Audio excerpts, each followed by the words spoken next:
Welcome back student. આપણે જોઈ રહ્યા છીએ દ્વિચલ સુરેખ સમીકરણ સ્વાધ્યાય 3.1 નો છેલ્લો પ્રશ્ન. શું કહેવા માંગે છે ખાસ જોજો, અગત્યનો છે. બરાબર, આ રીતનો દાખલો સ્વાધ્યાયની અંદરનો છે, છેલ્લો છે. બોર્ડની અંદર નથી પૂછાતો પણ આગળના સ્વાધ્યાય માટે બહુ જ અગત્યનો છે. બરોબર.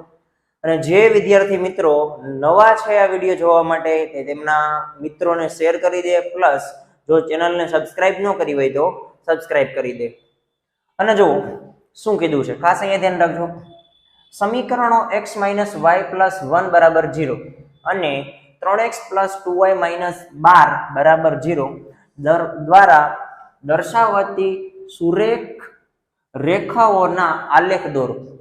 દર્શાવાતી રેખાઓનો આલેખ દોરવાનો છે.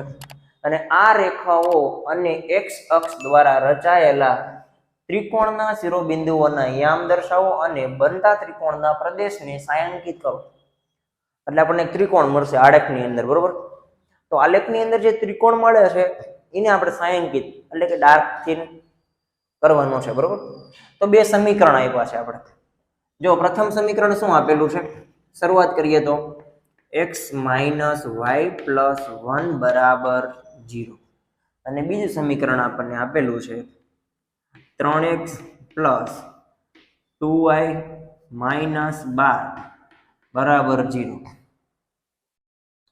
હવે હું આમાં કરતા બનાવી દઉં. ચાલો કોઈ પણ એકને હું કરતા બનાવું. એક્ઝામ્પલ તરીકે અહીંયા y માઇનસ છે તો હું x ને કરતા બનાવું એટલે શું થઈ જાય, તો x ને કરતા બનાવું એટલે એક ઓલી બાજુ જતો રહેશે, કેવો થઈ જશે માઇનસ, અને આ y છે ઓલી બાજુ જાય તો પ્લસ થઈ જશે એટલે y - 1 આવું થઈ જશે.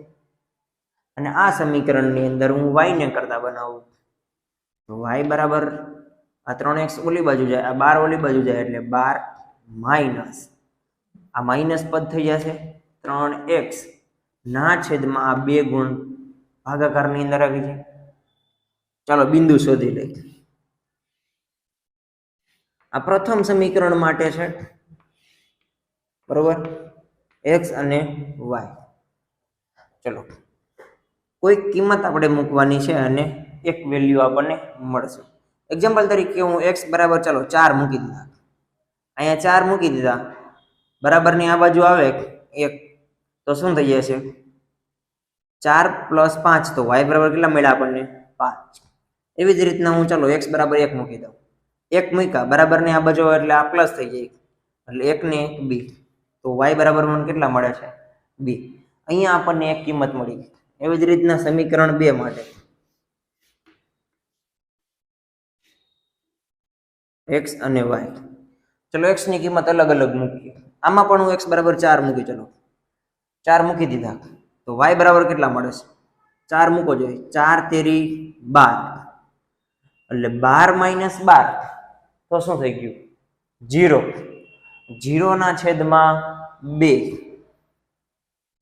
તો 0 જ કહેવાય, 0 ના છેદમાં 2 એટલે 0 જ કહેવાય.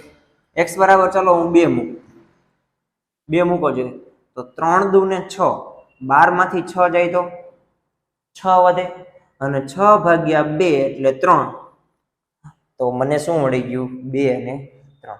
આ મારે આલેખની અંદર દર્શાવવાનું. ચલો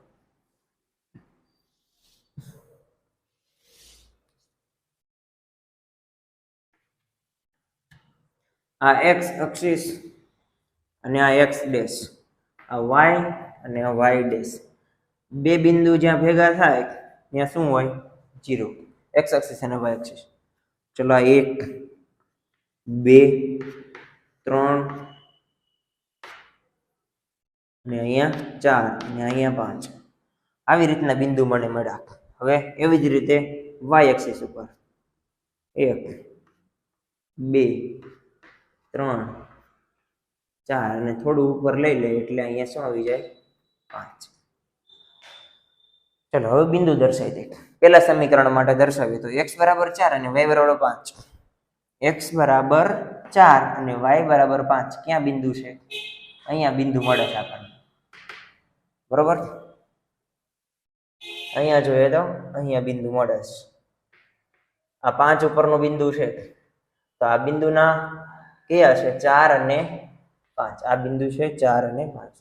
હવે x બરાબર 1 અને y બરાબર 2, x બરાબર 1 અને y બરાબર 2 બિંદુ ક્યાં મળશે? તો આટલે મળશે. આ બિંદુના યામ શું છે? તો 1 અને 2. એવી જ રીતે હવે આને જોડી દો, બરોબર. અહીં થોડુંક સાઈડમાં ગયું છે, પણ તમે આલેખ દ્વારા કરશો એટલે વ્યવસ્થિત આલેખ મળશે તમને. હવે આ જે આપણને આલેખ મળ્યો એ કયો મળ્યો? તો કે x બરાબર y - 1 નો આલેખ મળ્યો, એટલે પહેલા સમીકરણનો મળ્યો. હવે બીજા સમીકરણના બિંદુ જુઓ, x બરાબર 4 અને y બરાબર 0. તો x બરાબર 4 અને y બરાબર 0, y બરાબર 0 એટલે અહીંયા જ આવશે બિંદુ. ચલો અહીંયા લખી નાખીએ 4 0.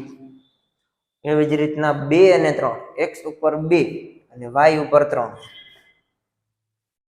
તો 3 ક્યાં છે? અહીંયા. ચલો આને જોડી દો.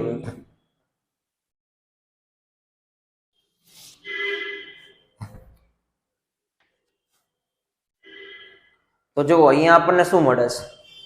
એક ત્રિકોણ મળે છે. શું મળે છે? ત્રિકોણ. હવે તમે આલેખની મદદથી કરશો ને એટલે બહુ વ્યવસ્થિત તમને બિંદુઓ છે એ મળશે. તમને વ્યવસ્થિત ચોરસ મળશે. શું મળશે? સોરી, ત્રિકોણ મળશે. હવે ત્રિકોણ મળ્યો છે, તમને અહીંયાથી પસાર થશે એટલે ત્રિકોણ વ્યવસ્થિત મળશે. તો આ જે ભાગ રહ્યો એને તમારે છાંયાંકિત કરવાનો છે. અને અહીંયા બિંદુ મળ્યું એ કયું બિંદુ મળ્યું? તો x ઉપર 2 છે અને y ઉપર 3 બિંદુ છે. તો આવી રીતના તમને બિંદુ છે એ મળશે. બહુ જ અગત્યનું છે, સમજી લેજો. અને આલેખની મદદથી તમે આ બિંદુ છે એ વ્યવસ્થિત રીતે દર્શાવી શકશો. ચલો હવે નેક્સ્ટ સ્વાધ્યાય છે 3.2, એ આપણે આગળના વિડીયોની અંદર જોશું.